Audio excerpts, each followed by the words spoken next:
All right, everyone. Welcome to my very first intro to Lunch Hour Legal Marketing with Conrad Saam and Gyi Tsakalakis. We are recording this right after July 4th. There's a lot going on in the news, and we're going to get right to it because, as we promised from the beginning, Gyi, this is going to be a highly tactical event every single time we record. Yes, Conrad. Today is the day that you encourage everybody to go out and buy a gun. You keep going where we're going to drop subscribers at the very beginning. We have to drop subscribers like they have to get at least, 5 minutes in before we scare them away. And with that, roll the music. Let's dive in to this episode of Lunch Hour Legal Marketing.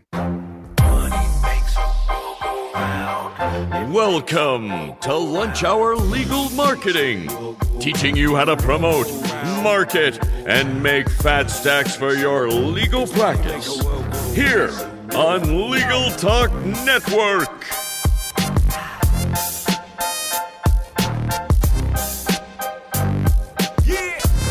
Welcome to this episode of Lunch Hour Legal Marketing. Before we dive into today's exciting topics, let's have a word from our sponsor. We would like to thank Alert Communications for sponsoring this episode. If any law firm is looking for call, intake, or retainer services available 24/7, 365, just call 866-827-5568.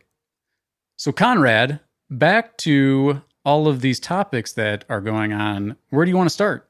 I think we start, and I don't want to focus specifically on this being a really bad idea. I want to focus on Google's response to this and how things have run through, the way Google's thinking about this specific incident and reviews. But we're going to talk about Mark and Patricia McCloskey. And I don't want to drag them through the mud again because it's been done very well online.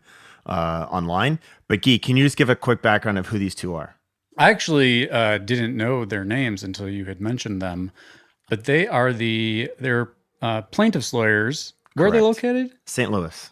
St. Louis plaintiff lawyers who were defending their home from protesters. And unfortunately, unfortunately for them, the optics on this look extremely bad.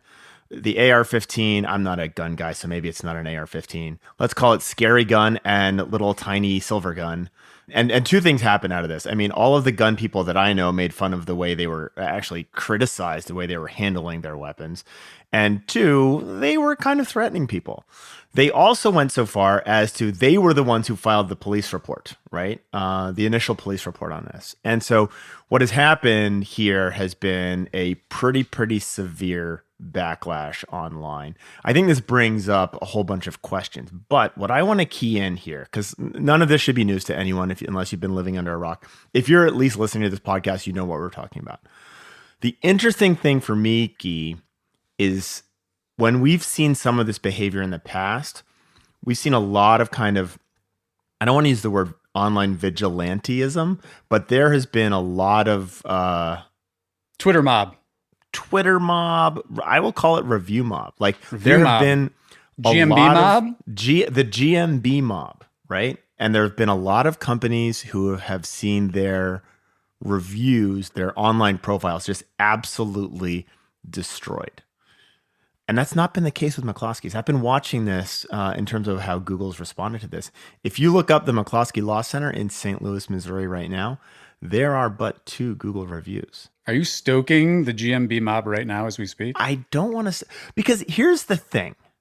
This is this very difficult question for companies like Google. How do you go about thinking about, is it okay to write a review of a business, of a law firm that you know nothing about other than the fact that they were the 2 idiots standing in front of their house threatening people with guns? Right. Well, and fortunately for Google, because of Section 230 protections, it's not really their problem. So Section 230 makes it not Google's problem. And yet the quality of, if you think about whether or not that reflects whether they're good lawyers, probably not. It certainly doesn't reflect their clients. And so I've been fascinated to watch as the reviews came in and piled on and piled on and piled on, and then they disappeared. And so on the McCloskeys page? On the McCloskeys page, there are. So they were getting reviews. Oh yeah. Okay. I think we need to make that clear for the audience because it sounded like you were saying they didn't have any reviews. No, they were pilloried. right? Right. And then it's disappeared. I'm So curious. Google's filtering them. Google is filtering. How do they even do that? Well, so do you have experience, Gyi, with large volumes of reviews getting them taken off of Google? Like proactively trying to get them taken off? Or like a one-off even. But let's walk through that. Let's walk through the simple situation. You've got a one-off review for a client. Have you had success? And what are the steps you go through to pull that down?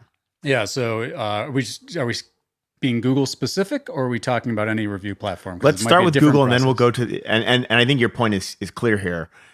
The different review platforms have different policies, very widespread policies. So let's start with Google, but I want you to walk through. You have a client who gets a negative review. What can you do, and have you done in the past to have that pulled down? So we got to walk through the nature of the negative review, right? So we might ask our client, "Hey, is this a real review here?" Yeah, it is. Okay. So then that's going to take us down. That's going to take us down one path. Right. But the answer is never yet. Really is. It's it's either a crazy person or it's opposing counsel. Right. It's the spouse of my client. Right. So then the question becomes like, okay, still, all right. Even in that context on Google, if you have a hunch that it's actually a real review, maybe not a client, Google is pretty, in my view, of all of the different policies, pretty generous. It's just experience with the firm, right? I don't know. That's not the exact language. What's the exact language from the guideline? I don't know. I'd have to pull it up. But I'll pull it up. You talk, I'll pull it up. Your point here is that each of these directories has explicit language about what is permitted and what is not permitted. And Yelp's language is very, very, very different from Google's, which is very, very different from, I'll speak from my personal experience with Avvo's. I don't have the language in front of me, but for example, Avvo wants to make sure you're an actual client, right? Google has a very different perspective. If you are interacting with a law firm, right, you don't necessarily have to be a client, but you can just be interacting with a law firm. And that's good enough, right? So from that perspective, you have a really, really helpful front desk person or a really, really horrible front desk person. That's enough to leave a review, right? So I pulled it up here. You can search for MAP users contributed content policy if you want to read the whole thing, but I'll just pull off some pertinent parts. Contributions must be based on real experiences and information. That's it. Yeah. That is pretty broad. That's very broad.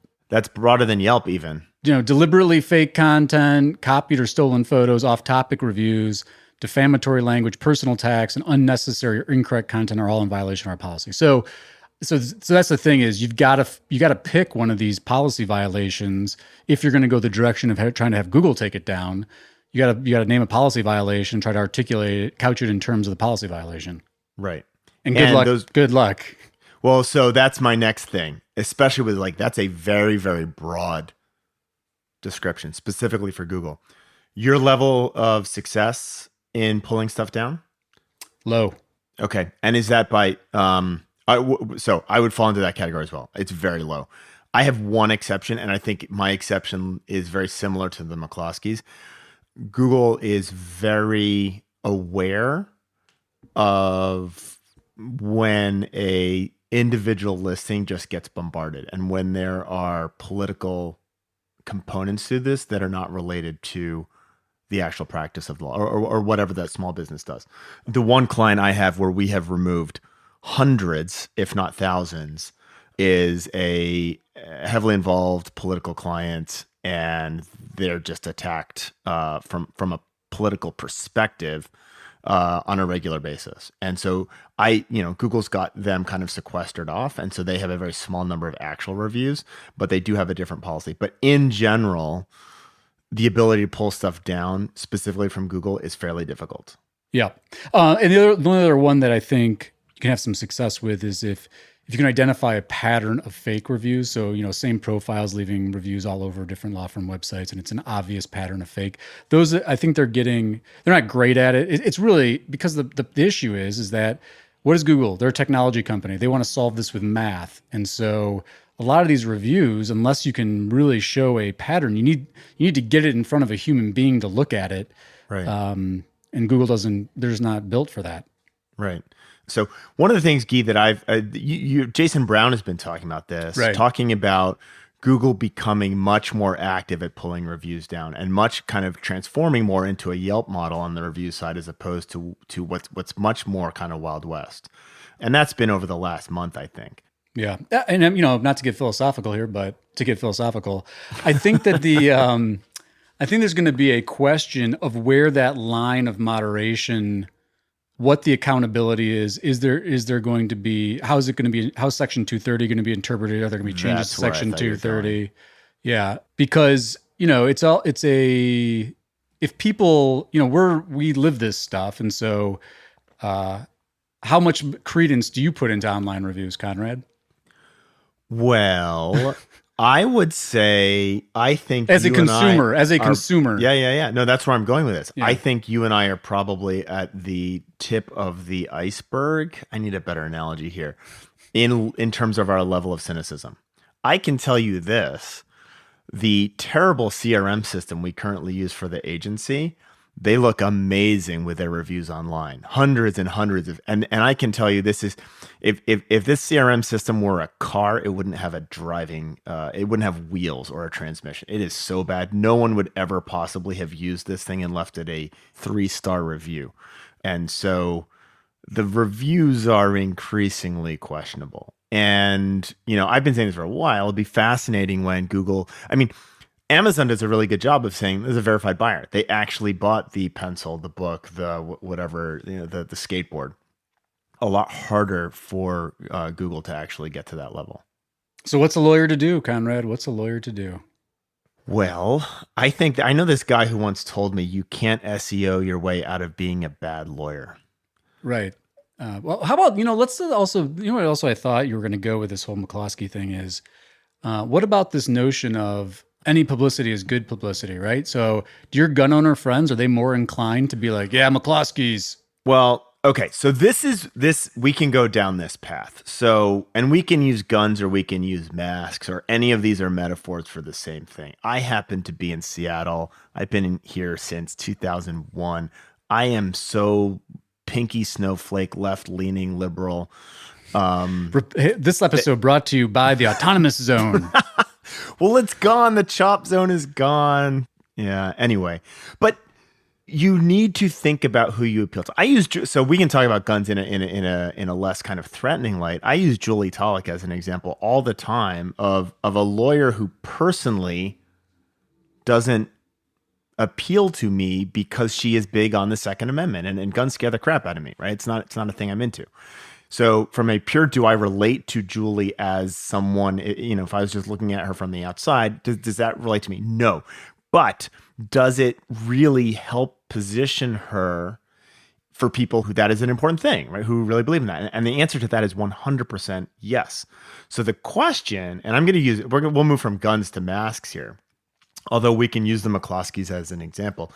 Does this actually hinder or help their cause? And we can get into the link building side of this as well. But yeah, did you do any backlink analysis on this? I have not. That's what we should have done. Not. So I'm going to do that while we're talking because that would be a really, really fascinating thing to look at. So Gyi, while I run this, I'm going to literally run this in real time. Can you talk about backlinks and all publicity is good publicity?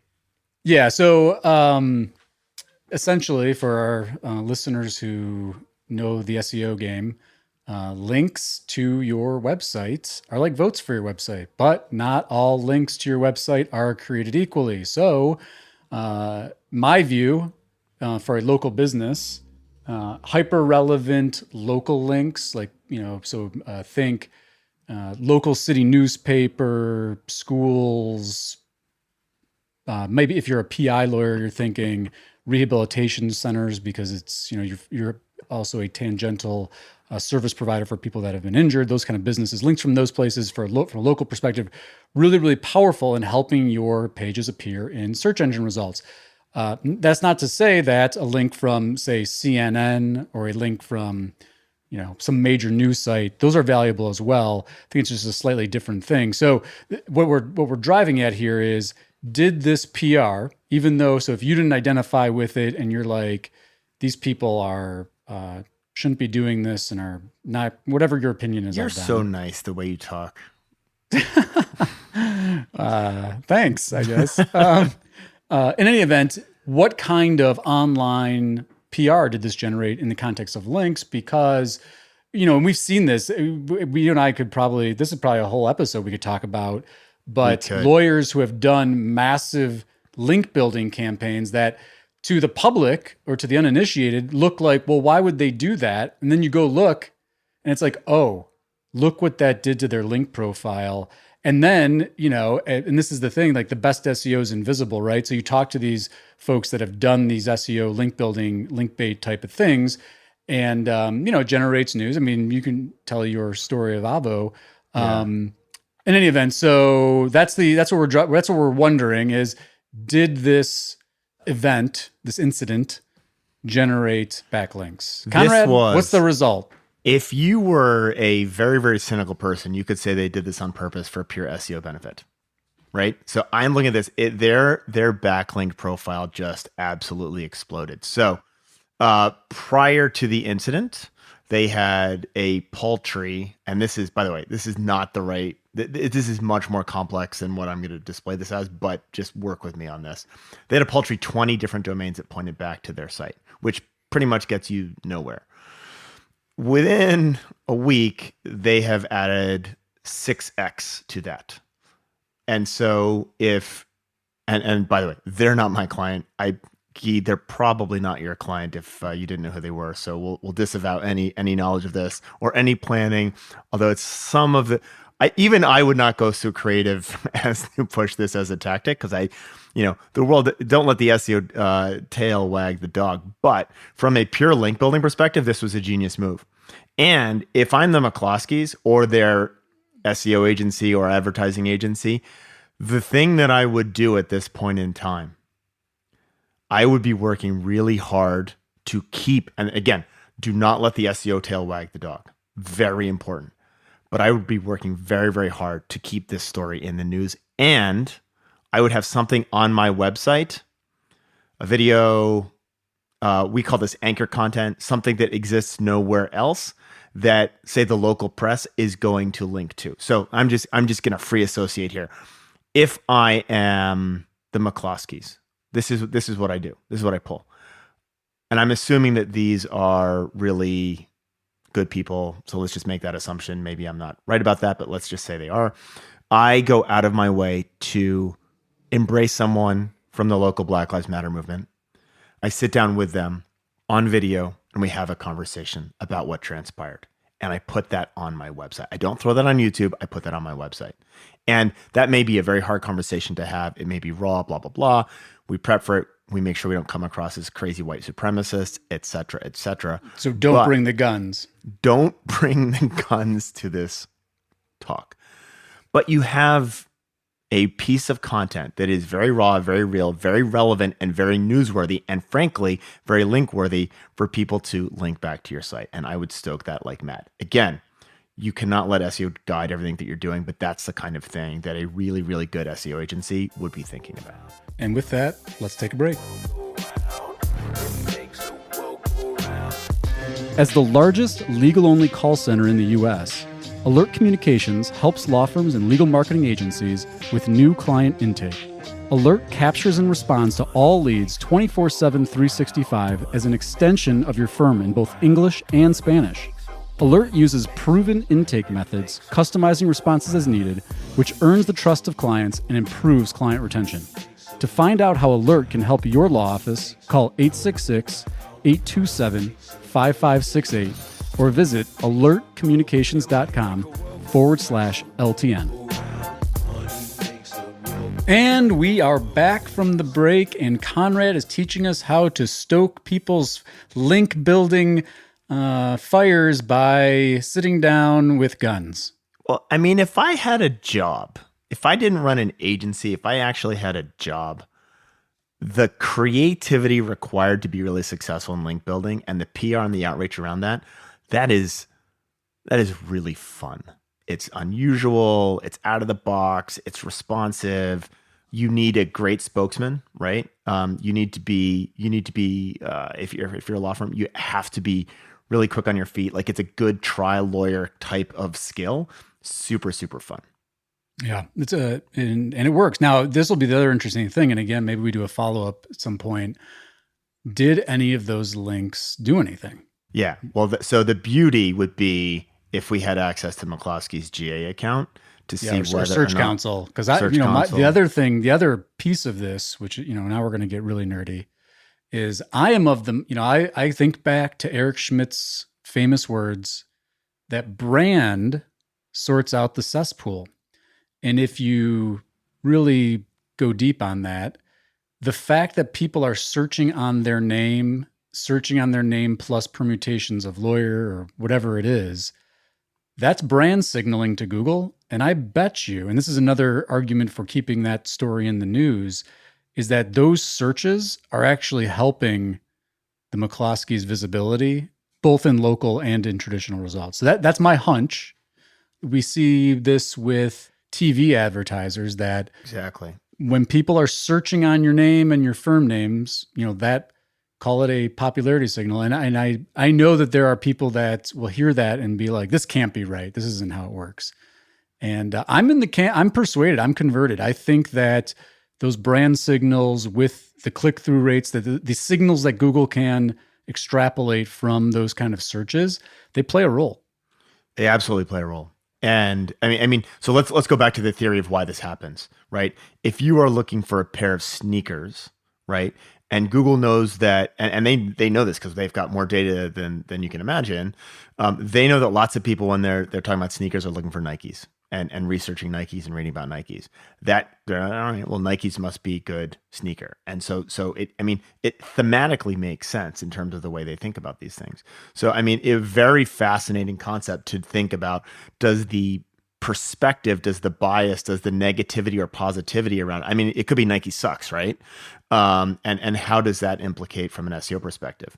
The other thing, Gyi, just because you mentioned this, and I would, so those of you who are listening who happen to be heavy TV, offline, radio, billboard type advertisers, you should absolutely, if you're running Google ads, A/B test whether or not including your brand or not within the headline or within the copy of the ad has an impact. Because the answer is it has an impact. What that impact is, it depends on, frankly, how aggressively you are on your advertising. But when people recognize a thing, even if they've never worked with you before, but they recognize For the People, Morgan & Morgan, drip, drip, drip, drip, drip, they are more likely to click on that. And when they're more likely to click on, especially when they see that, and they're more likely to click on it because that brand is contained within the ad. When you do that on the advertising side, sorry, we're going down a tangent here, but you mentioned brand. I think it's important. When they click more frequently because of the brand, your quality score goes up, your economics improve, and it is a great unfair advantage for those of you who do run offline branded campaigns because it drives the economics of PPC in your favor. Interesting stuff there. Yeah. So let's move away from masks and guns and controversy. And let's talk about the policy change that Google is rolling out on the 15th of this month. This is a Google Ads policy change that when I read it, really looked to have legal directly implicated. And what they really talk about is, it's called the Clickbait change or Clickbait policy. And what they're really talking about is, are you inducing people to click on an ad because of an imminent fear or stoking fears around medical issues, violence issues, going to jail issues? And it's really written like it has the legal industry really directly in its sights. Have you filled any questions on this, Gyi? Yeah, and this is one of I think we should actually read because it actually does speak specifically to law. Yeah, so you pull that up while I talk through this.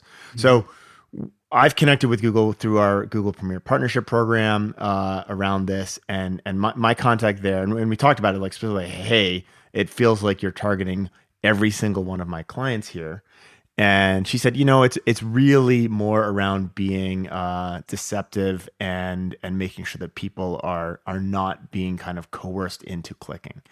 Having said that, as Gyi mentioned before, Google does things algorithmically, right? And when you're dealing with people going to jail, personal injury, divorce, right? Threat of harm, like you're automatically dealing with things that have a distinct emotive reaction.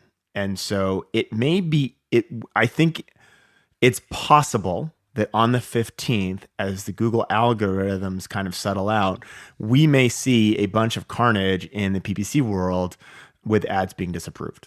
I don't think that is impossible, although that, at least from the people at Google that I've talked to, is certainly not their intent.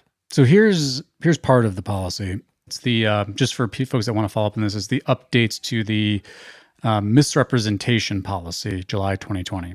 So part of it is the following is not allowed: ads that use negative life events such as death, accidents, illness, arrests, or bankruptcy to induce fear, guilt, or other strong negative emotions to pressure the viewer to take immediate action. So again, we won't know until, because there's another aspect of this I want to talk about, which is actually the enforcement aspect. But from a technical policy violation, in terms of how you interpret this, most lawyers are helping people with negative life events. So then the question is does the ad induce fear, guilt, or other strong negative emotions? So let's just work through some examples. So car accident. I would argue that there's fear in all of these situations. Right. And but does the ad emotions. induce fear? That's the question.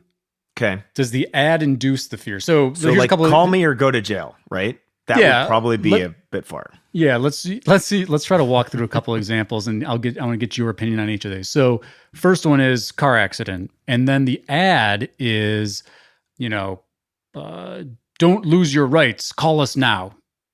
That sounds like negative life event plus inducement of fear, right? Right. And, Okay. or the insurance industry is going to take advantage of you. Right. Here's one: call us to talk about bankruptcy, or your kids won't be able to eat. Fear. No, Right. that one's guilt. That was, you're trying to use the guilt one, but fear also, sure, you should be fearful and guilty. So I think that there's plenty of examples that we could go through where we see ads right now of lawyers that are doing this. They're using fear and negative life events in their advertising. Now, let's flip it on its head. Car accident. Sleep better at night knowing that we're handling your case. Negative life event, but we're no fear, right? Relieving fear. So as you kind of go through these examples, Gyi, it feels to me, I mean, we know that fear, sex, like there are things that sell constantly. What? I know. I'm not talking. We're not going to go into sex here. You brought it up. I know, but there are things that trigger effectiveness of advertising. Period. Whether you like that or not, just accept that. They're called emotions, and fear is one of the strongest emotions to work on. It feels to me, Gyi, as I read this, and as you kind of throw out those theoretical examples, the most effective advertising here is going to be those ads that push as close to that policy violation as they possibly can without getting flagged. So then that becomes the question now. So, and this is the thing that we dealt with this with, because Google has other policies about advertising and health related information and that kind of stuff. And I'd be curious to hear your experience. I know we've talked about this before, but my experience has been, until more recently, maybe historically over the last 10 years, or since the policy's been that way, there's been very little enforcement. In fact, the only time that it gets enforced is when a competitor goes and tries to report you. Right. The same way like the legal ethics stuff goes, right? So it's like consumers aren't actually complaining. It's your competition's reporting you to Google. And then what's the enforcement mechanism there? Well, here's the other one on here that I don't know how they enforce. One of the questions and part of this policy is you can't use pictures of real accidents. Mm-hmm. How do you know if it's a real accident? Yeah. I mean, that seems unenforceable. Yeah. And I'm also like, as we said it when we're talking about reviews, like, Google wants to solve these issues with, AI. And it's like, huh? So we'll see, TBD. We'll have to check back in on this after we start seeing whether or not ads are getting flagged and accounts getting suspended. But I think it's for the lawyers that are out there that are spending money on Google ads, I would talk to your agency, or if you're doing it yourself or your in-house team, have a conversation about being prepared with creative that doesn't stoke fears, guilt, or negative emotions. So you're gonna have some creative sets prepared that are doing the opposite, relieving fear, making less stress. We're here to help you sleep better at night. I mean, and you can set this up now. You can set this up preemptively as an A/B. Right. So in an abundance of caution, your agency should be coming to you with like, hey, this is coming out. In order to make sure that you're not negatively impacted by this, let's say you have a very simplistic agency. They're just running a single ad for an ad group, blah, blah, blah, that may or may not trip these filters. That Gyi and I have just told you, we have no idea if they can enforce this, right? In an abundance of caution, you have a B ad that is very, very touchy-feely, happy, lack of fear, reassuring, love, kittens. I don't know. Kittens. That doesn't work, by the way. That's niche. Kitten lawyers. We're the kitten lawyers. You can have this set up so if your A ad gets struck, your B runs and you're not kind of left flapping in the wind. Yeah, well, it'll be interesting too, and maybe because of your super special relationship with Google. Super special. You can no find one else this out. has it. Are they going to flag? Are they going to disapprove ads, or are they going to suspend accounts? Oh, I don't know. Because with so I saw with the other policy violations where it was like, and it's a little bit different, right? So if you got health information on your site and you're doing ads and they get flagged, those accounts were getting suspended. But I think the response there from Google is going to be something like, well, you can't really parse it out from the ad itself, but the same reasoning can apply to a landing page, right? So if you're driving somebody to it's not just the ad, it could be the landing page.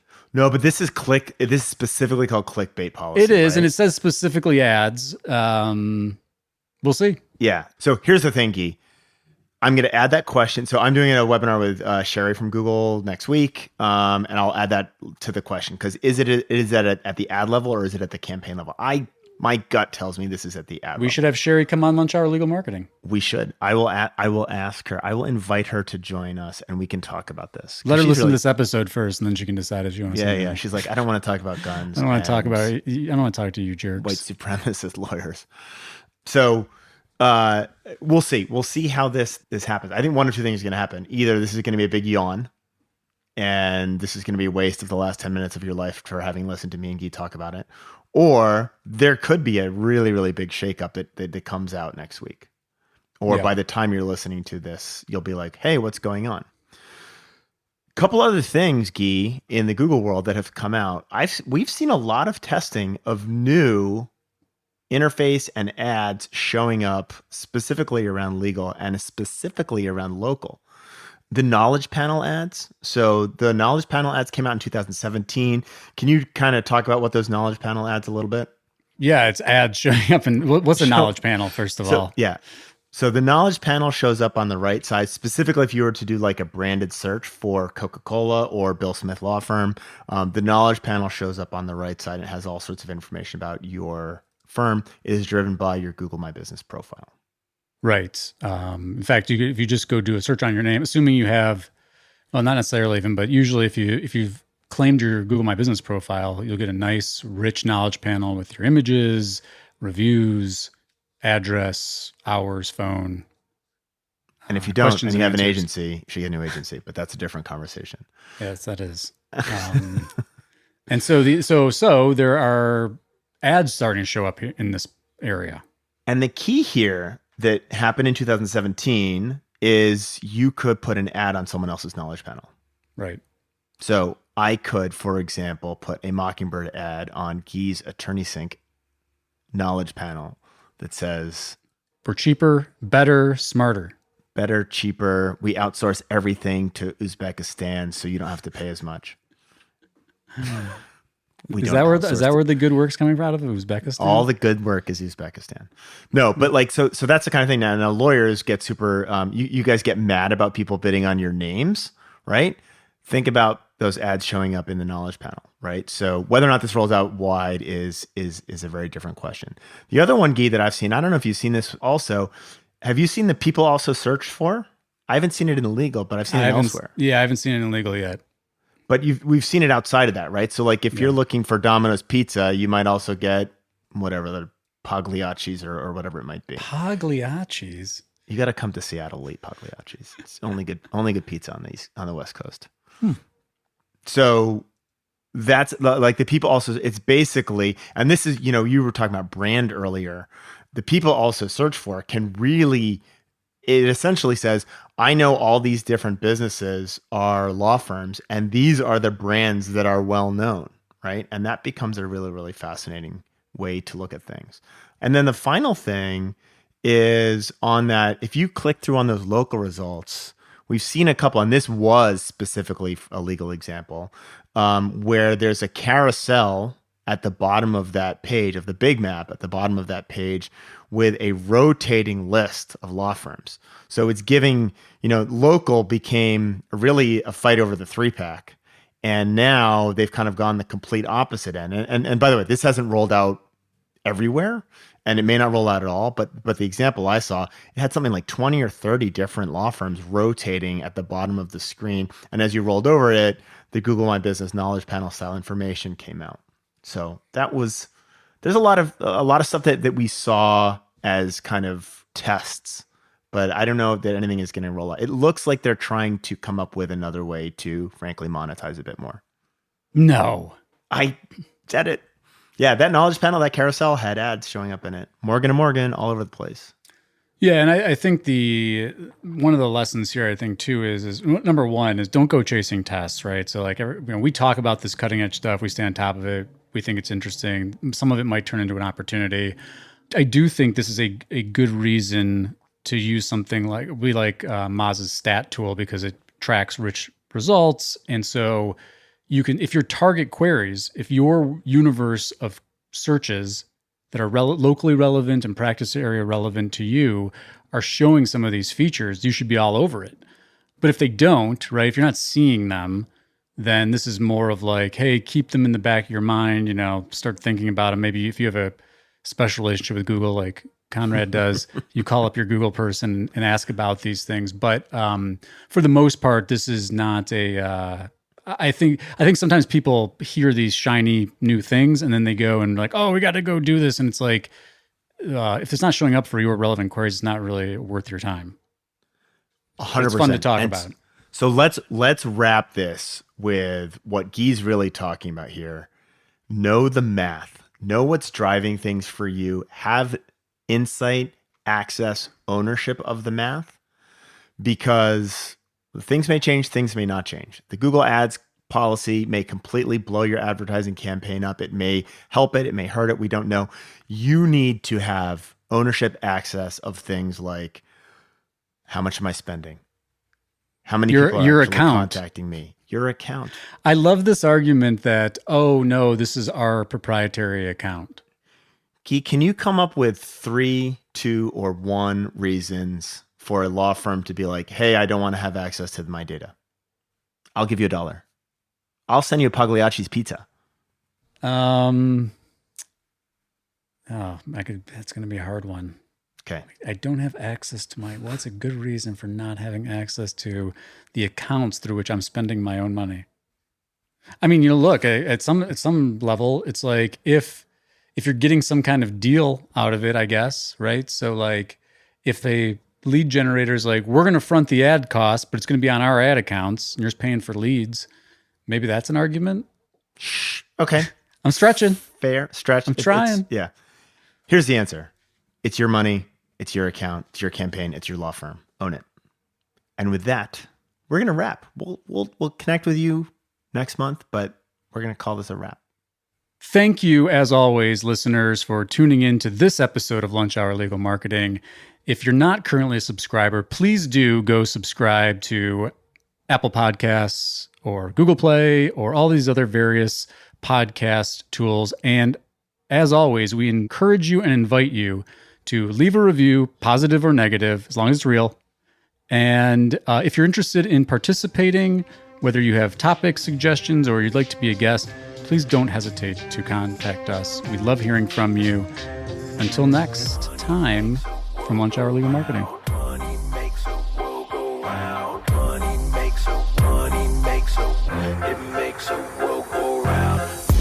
Thank you for listening to Lunch Hour Legal Marketing.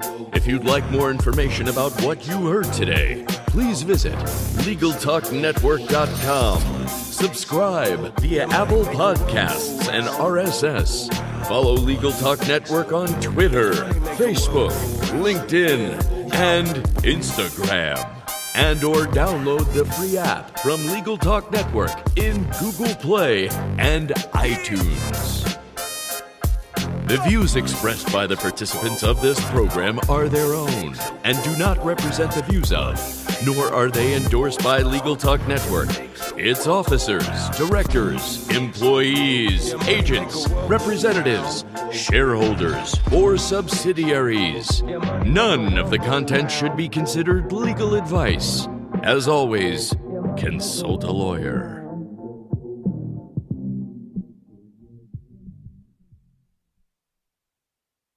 Well, see, that's what I miss Kelly, because Kelly was down for singing. Yeah, I don't drink enough ever in my life to sing. All right, let's get serious here. I will practice in the shower. Let's not put that in the episode. All right.